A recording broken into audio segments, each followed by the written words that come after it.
In this episode of the Business of E-commerce, I talk with Nathan Hirsch about hiring remotely. This is the Business of E-commerce, episode 41.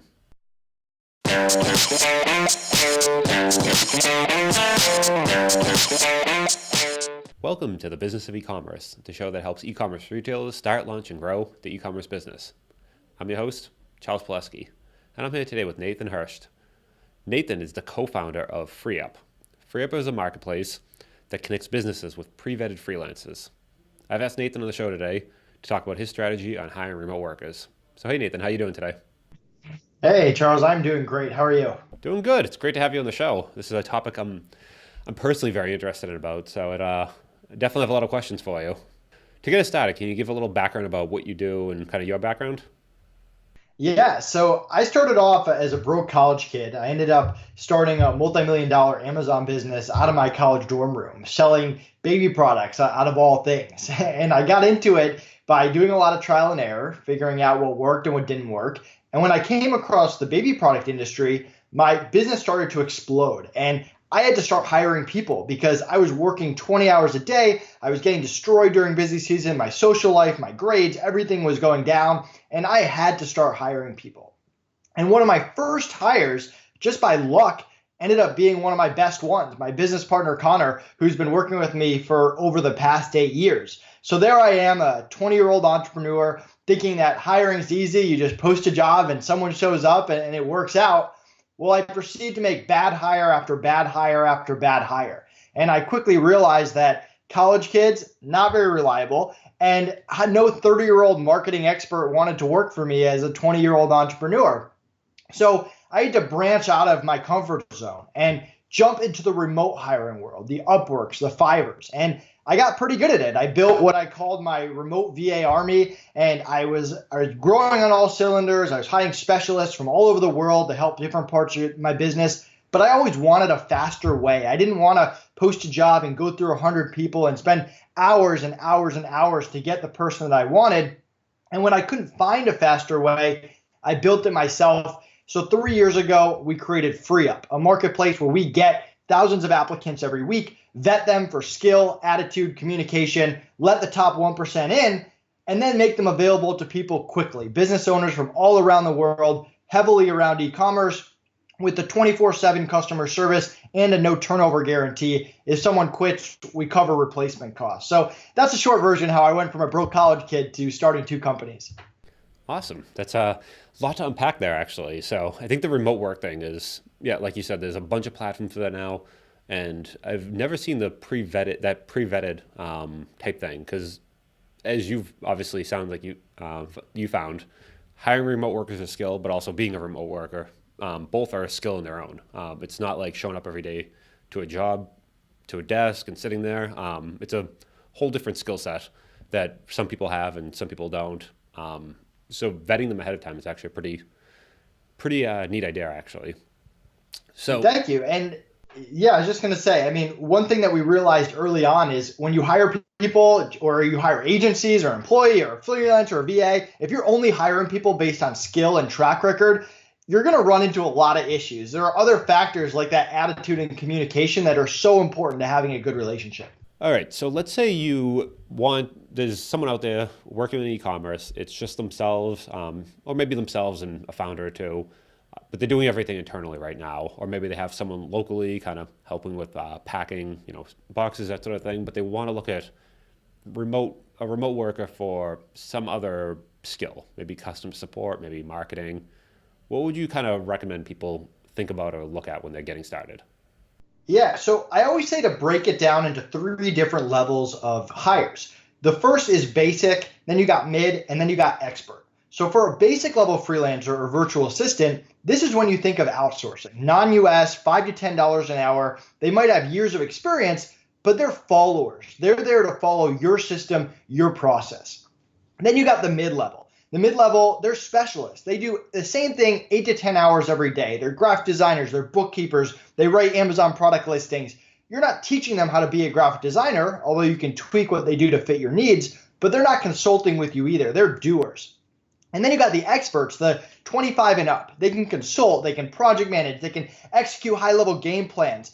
they can bring their own expertise to the table. So with that in mind, you have to figure out, do I need a follower, do I need a doer, or do I need an expert? And the best way to go about that is to, first of all, create a list of everything you do on a day-to-day, week-to-week, month-to-month basis, and put it in order from easiest to hardest. And for that list, you're going to focus on the followers, people that you can give these tasks to get hours in your day back. How do you get 2 hours every day, 20 hours every week back? And that's going to let you focus as an entrepreneur on higher level, big picture, business expanding tasks. Now, the flip side of it is to come up with a list of everything you're not good at. What are your weaknesses? One of the best activities my business partner Connor and I did back in the day is we sat together for an hour and we just said, you're bad at this. And we would write it down. And at the end, we realized, yes, we complement each other very well, but we also had this whole list of things that we were doing every single week that we were not good at, and it was hurting our business. So we hired specialists, the mid-level, and we hired experts, the top level, to come in and turn those weaknesses into strengths. So step one is really identify what you're trying to hire for by thinking of, hey, do I need that follower, doer, expert? And then figure out what parts of your business you're going to implement those people. I think a lot of people get hung up on the kind of that beginning part of how do you actually, when you say you just write down everything you do on a daily basis, a lot of founders, co-founders, they're out there doing a little of everything. They're doing 1,000 different tasks every day. They're all kind of over the place. So that a lot of times you make that list, but there's no thing of saying, oh, I'm spending 85% of my time doing this. It's usually spending 5 minutes here, 30 minutes here. It's all these little things throughout the day. How would you kind of tell someone to kind of put those into buckets and say, okay, out of, maybe I only spent 5 minutes here and 10 minutes there, but how can I group those together to make a meaningful role for someone? Yeah, and I'm actually going through this process now. So FreeeUp is growing. I just hired 6 new customer service assistants to help out my team.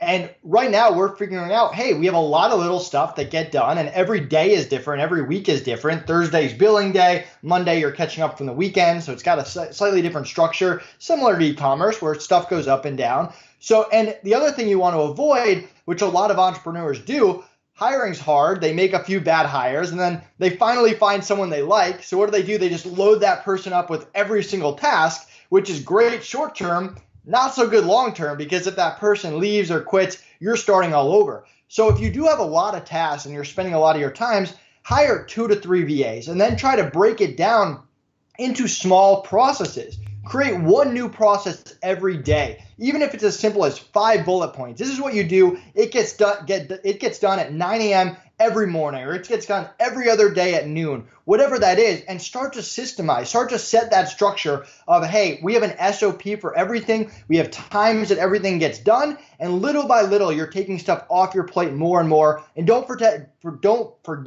to diversify yourself.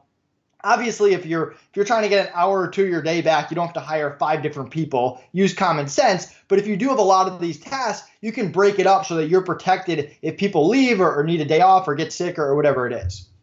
Yeah, that's one of those things too. You don't want to start relying on certain people and then there's like a knowledge transfer, and you might not even be able to do it anymore. They're the ones that can do it. Maybe you're hiring a remote developer, and you're not a developer yourself. They build this thing, but then they go away, and now you're kind of stuck. So I like that idea of hiring multiple folks at the same time. So then you kind of have this checks and balances almost. So it's not just they're the only one that know what to do at that point. Exactly. You got to protect your business at all time. You can't make people irreplaceable. And if you get people that are become the core of your company, which is great, everyone wants that long-term person that can really help you. Make sure you're doing everything possible to keep that person. Have honest conversations with them. Hey, are you happy here? What do you like? What do you not like? What do you want to change? What are your long-term goals? I'll even ask people, hey, do you see yourself here long-term? And yeah, they can always lie to my face, but usually they're pretty honest about what they're trying to do, and I can adjust my game plan accordingly. And then obviously treating them right. I mean, I come up with a system where my core people, their pay goes up as the company grows. Every time we hit a new milestone, their pay goes up a little bit. And you don't have to do that. You can do bonuses. You can treat people well in a lot of different ways. But the point is, turnover is incredibly expensive, especially when you're dealing with people that are key parts of your business. So when you get people that are fast learners, that are passionate and care and help you grow your business and save you time, do everything possible to retain those people. Yeah, I like that. But one thing you said there is kind of the protecting the business. So I've talked to folks about this before, and I feel like there's a lot of people that are very nervous that somehow a local worker is very secure, but someone remote is going to like run off with all the company secrets or do something bad, but because they're remote, you can't get them. And they have just like insecurity about it. I feel like that's something that holds up a lot of people from actually going ahead with this. Have you kind of run into that before? Or? Yeah, I mean, it's probably the most common question I get asked 5 times every day, right? Okay. And I can only speak for FreeeUp. I mean, I can't speak for every single marketplace, every single agency out there. I mean, there's always going to be a risk. There's nothing I can do to make that risk zero. Even if you hire your best friend to sit right next to you every single day, there's always a chance they do something stupid or they jeopardize your business in some way. It is so hard to get on the FreeeUp platform that once they get through our vetting process and they get in, they care a lot more about staying in and making you happy and growing their freelance business than they do about jeopardizing your business.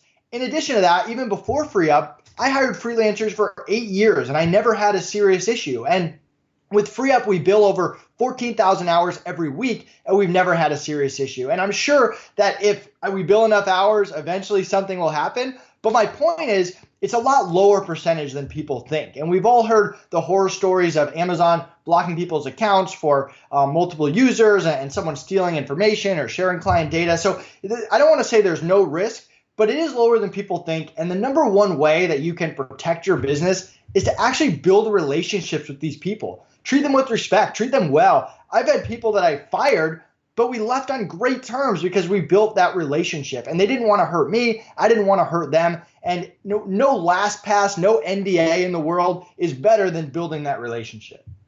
Yeah. I feel like that's kind of that thing, even if you had someone locally, you want to just be good to each other. It's not something, because they're remote, they're, not normal people. You just want to act like like a normal human, basically. But you mentioned LastPass or something like that. Are there actually tools people use to kind of help at a like data security level to make sure things are protected from that point of view? Definitely. So, I mean, if you're using a bank account, a credit card, anything like that, they all have user permissions now. So you can set people so they only have view access, they only have limited access. You can do the same thing on an Amazon account with user permissions. There are programs like LastPass that I use where if I do let someone go, I can quickly take away all their access instead of changing every single password out there. We have it in our terms and conditions and all that. And to some level, it does help. But are you really going to chase someone across the Philippines over an NDA? Probably not. Okay. So, yeah, I feel like there's definitely things you can do. Role-based security, things like that. It's pretty much everywhere nowadays. So it's not and like you said, different things in your different permissions on credit cards. It's not something that's new. This is something, even if you had local employees, it's just something you need to do. Now, when you start thinking of different roles and different kind of things people could do, what are some common examples of just kind of to get people thinking about, hey, in my business, is it customer service? Is it marketing? Is it like, what are some different normal roads people can go down for getting started with this? So for the basic level, you've got data entry, you've got product research, you've got customer service. In the mid-level, you've got graphic design and bookkeeping and content writing, video editing. For the expert level, you've got marketing experts and e-commerce experts and web developers that can come in and ask you questions and help you create the scope of the project. So there's so many. I mean, we have over 100 skill sets on the platform and growing. So there's endless possibilities. And part of what's fun for me as an entrepreneur is kind of finding new roles. Sometimes I'll create a system that doesn't really fall under any specific category. For example, today's our billing day, and I came up with an SOP that's kind of a combination of bookkeeping and customer service, but you don't really need either of those experiences to do the task. So you can come up with systems and roles that are more unique to your business and experiment with different types of people to see who the best fit for those roles are.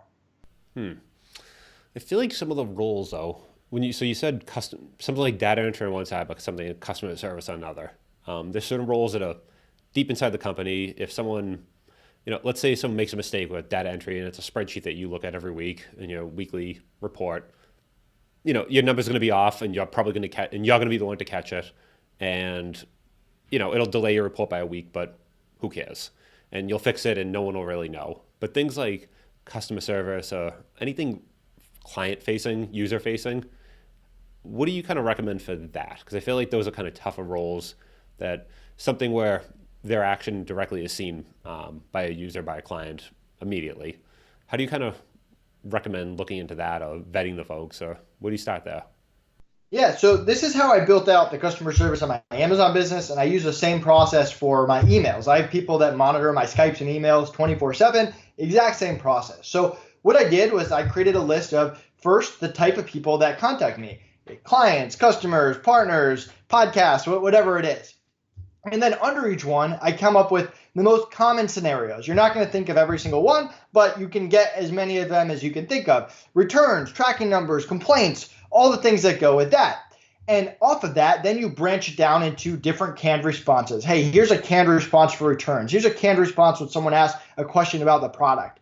And you also create a blacklist to start, because you're working with someone new, they're handling sensitive information. Hey, when these emails come up, you leave them for me. You tell me about them right away. You don't handle these, so they know what not to touch. And you start off with the basics, and you do it yourself, and you have them watch you do it. Hey, this is how I customize this can. This is how I respond to this. Make sure they understand those scenarios. And you'd be surprised. You can clear out about 80% of what you do just on those most common scenarios.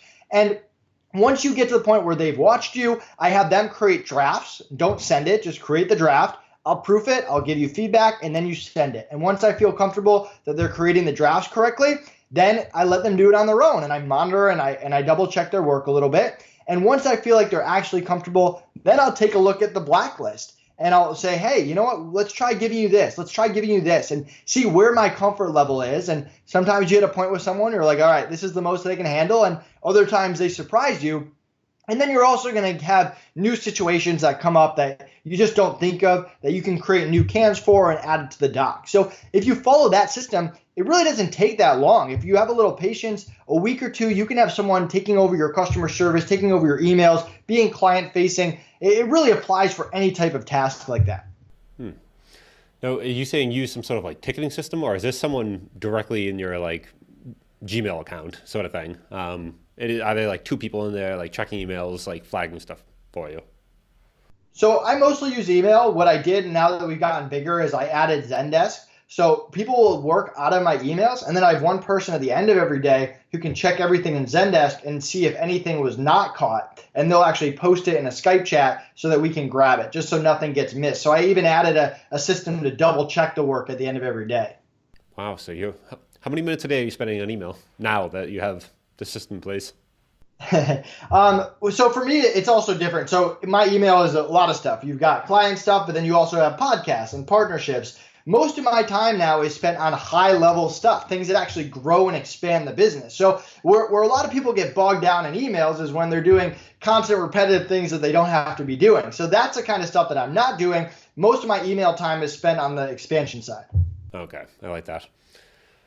So what's the bad side? What are some issues that people actually run into with remote that maybe you wouldn't run into hiring someone locally? And what are some things to kind of look out for?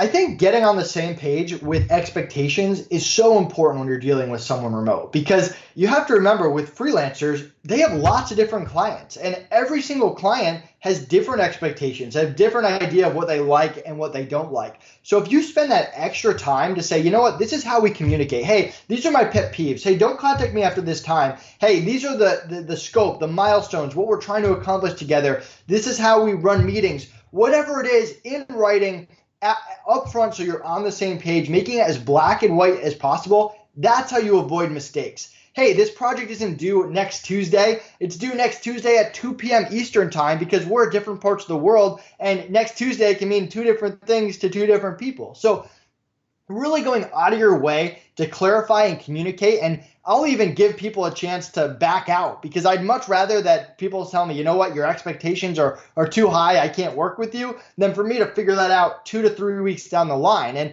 I'll give them a chance to back out. I'll give them a chance to extend the due date. I'll make sure I have everything in writing. I'll ask them, hey, are you sure this is reasonable? Are you 100% sure you can accomplish this? I'll say, you know what? I don't work with people that can't respond within a business day, that can't hit deadlines. And I make it very clear up front. And from there, there's a little bit of a testing side too. You don't just dive in and give them 50 listings to optimize. You say, you know what? Let's do one with the due date of 3 days from now, and then let's check in and I'll provide feedback, and then we'll give you 2 more and then 4 more until I actually build that relationship with someone.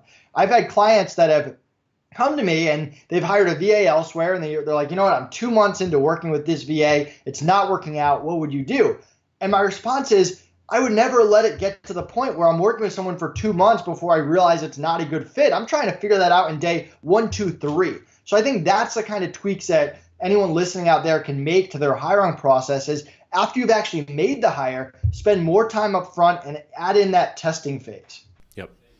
It sounds like you have a lot of actual operating procedures that you kind of bring to the table day one. So it's not something of, hey, what are we going to do when we get here? It's more of you have like a playbook, it sounds like. Yeah, I mean, you have to focus, as an entrepreneur, you have to focus on what you can control, right? You can't focus on what you can't control. If you put someone through the hiring process and they're awesome and they're meeting your expectations and they get sick or pregnant or whatever it is in their personal life, you can't control that. You can't adjust your whole business based on that. You have to focus, what can I control? What can I go back? What new questions can I ask during the interview process? How can I set expectations better up front? How can I test people? How can I protect my investment? Because that's what hiring is. You're making an investment, not just of money, but of your time as well. So focus on the whole areas of the hiring process that you can control and focus on improving that hiring process over time. Because no one has a 100% hiring record. It doesn't exist. You're going to make mistakes. But if every time you make a good hire, you go back and you say, hey, what did this person do during the process that shows they're good, and how can we get more of those? And when you make a bad hire, you say, how can we tweak this process to avoid getting that type of person again? That's how you have hiring success long term. Now, I see there's another issue I see people run into all the time. I'm wondering what your thoughts are on it. I'm a software person. I have a software background. I've been in software my whole kind of career. But what I see very often is non-software folks, and this could apply to any kind of really anything, but folks that are not in that role try to hire someone for something they don't know anything about. So I see it all the time. Someone saying, I want to start a software company. I'm a X, and X is a non-software person. And what their goal is they're going to go hire 3 developers somewhere, build this piece of software for them, and it'll be perfect, and they'll run the software company. What are your kind of thoughts on that? Where do you usually see that go? Yeah, so 2 quick tips. One, if you're going to hire a software agency, make sure that the point person of that agency is not a salesperson. They need to actually be a developer that understands development and can actually do the work if needed. Don't work with, because if you don't know software and they don't know software and then they're talking to the developer, you're leading yourself up to disaster. That's going to get really messy.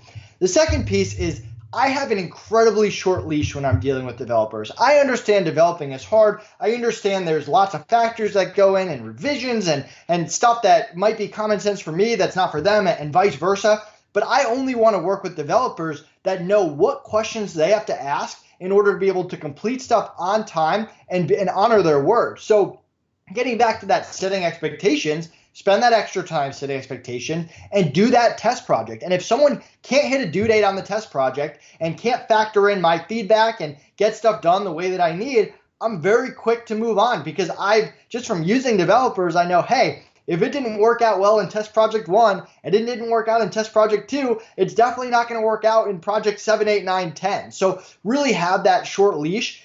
And developing is tough. You sometimes have to go through different people and try them and find the right person for your need, but it's worth turning people down and trying people new until you find that person that's going to be perfect for you.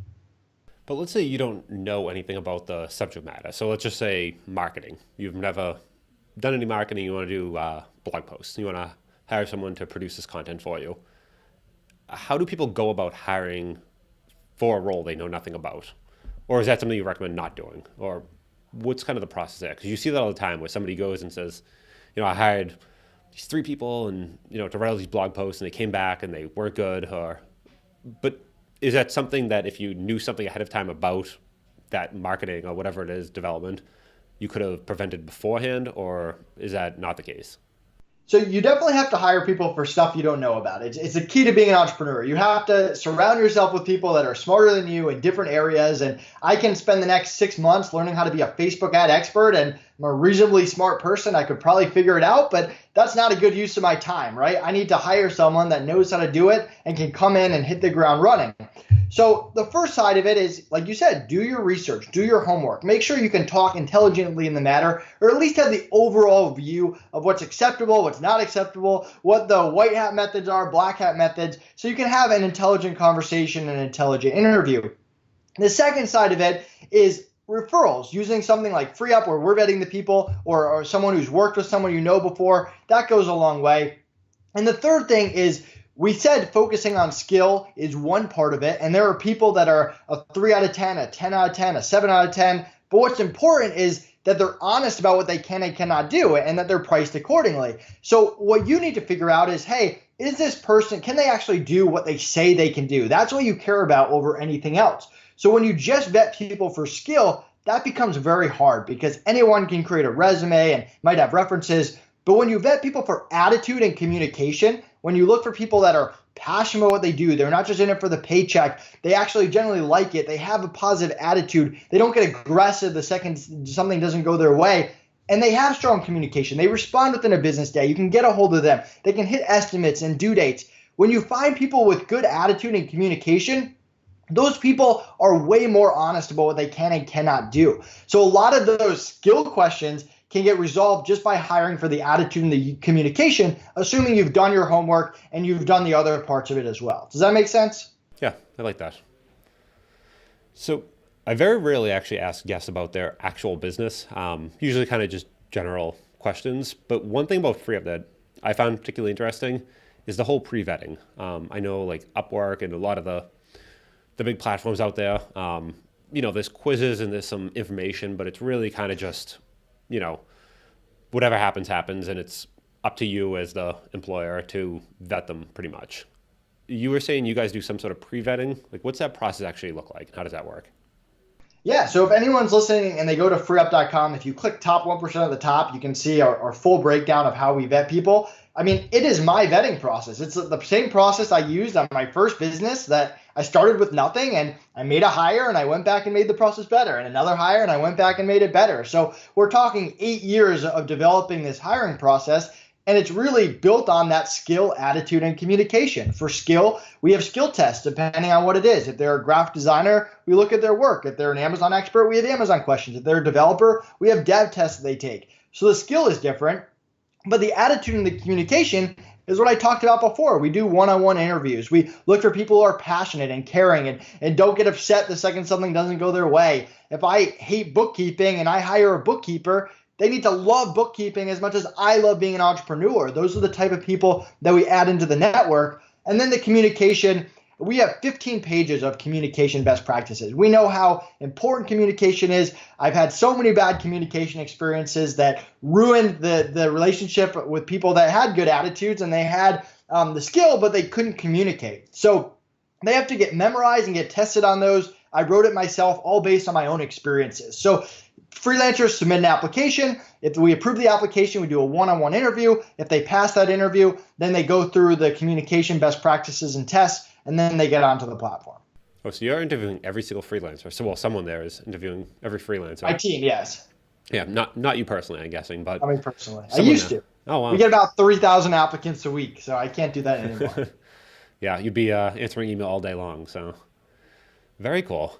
So any more tips you kind of recommend? I'm just kind of curious on anything in general if somebody wants to get started that we haven't kind of covered. Yeah, I mean, what I like to do as a business owner is I like to focus on low risk, high reward situations. So a perfect example of this is I'll hire someone to run my Instagram. It costs a few $100s a month. What's the worst case scenario? I'm going to spend 3 months, $600. I'm not going to go homeless. And what's the best case scenario is they do a way better job than I could. They grow my business, they grow my brand, and I get new clients. And I do the same thing. It might be LinkedIn, it might be Twitter, it might be a lead generation team. And I know I'm just talking about marketing, but the point is you can do that with all parts of your business, making small investments, hire a VA for a few hours and see how it goes. And for the things that are working, put more money into it, put more hours, put more manpower, and grow it. And the things that aren't working, or you're not getting the ROI, or it's not going the way you think, pull back. And it's a lot of people that get in the mentality with the courses and the gurus out there that there's just one way to run your business and you have to do it like this. That's not the case. You can try lots of different things and figure out what works for you. And that's what I've been able to do over the years, and how I've been able to bootstrap 2 companies to go to that multi-million, starting with a few $1,000s, because I just invest in different things and I read the market, and I don't go in with a set mindset of this is how I'm going to get to the next level. I like that. So one question I like to ask everyone, I'm not sure if we should go the direction of remote work or business in general, but recommended reading, recommended podcasts. What are you kind of listening to? What would you recommend? I guess on a business level, but also on a remote level, if people want to kind of learn more and get a little deeper into this kind of subject matter. So I don't listen to a lot of podcasts. I'm not a big podcaster. I go on a lot of podcasts. But in terms of books, I love the book Start With Why. And it just resonates with me on a personal and business level. With my Amazon business, it was fun. I made a lot of money. I learned a lot. It was an exciting time in my life where I was growing something for the first time. But at the end of the day, I was not passionate about selling baby products, and I'm still not passionate about selling baby products. So there was no why. There was no long-term future there. And with FreeeUp, I love every part of it. I get to help business owners around the world and go on podcasts and speak at conferences and share what I've learned, and help freelancers provide for their family. And people get to show me their cars and their houses that they bought with that money. So there's just a real reason and a purpose behind it. And I've been able to find my why.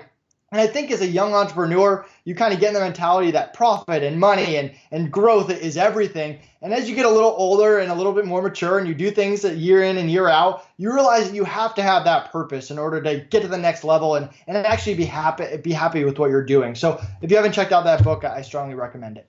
Yeah, that's a good one with Simon Sinek. Yeah, Smek. He has some great videos on YouTube too. So he definitely he's very good with that. So that's a good one. And that's one of those things you kind of learn over time. And like you said, initially you think you're doing this for money or whatever reason. And then once you get into it, you realize there's going to be tough days. There's going to be days where you don't want to do it, and having that kind of why. And I think that reason you're actually doing that's above and beyond just, I want to make money or that sort of thing. That's what keeps you coming back every day. And that's one of those things, like you said, you don't know when you're getting started, but you learn over time. You need that why. You need that North Star to always be focused on. Awesome. I think that's definitely very, very helpful. So thank you for coming on. And if folks want to find any more information about you, obviously freeup.com, I'm guessing, anywhere else you'd recommend? Yeah, so if you go to freeup.com with 3 E's, my calendar's right at the top. If you want to book a meeting with me about your business, I'd love to talk about it. Create a free account, get a $25 credit just by mentioning this podcast. And yeah, you can check out the FreeeUp blog, the FreeeUp YouTube channel. We're always posting a lot of great content to help you hire regardless of whether you use our platform or not. Awesome, Nathan. I will definitely link that in the show. So thank you very much for coming on. Thanks for having me.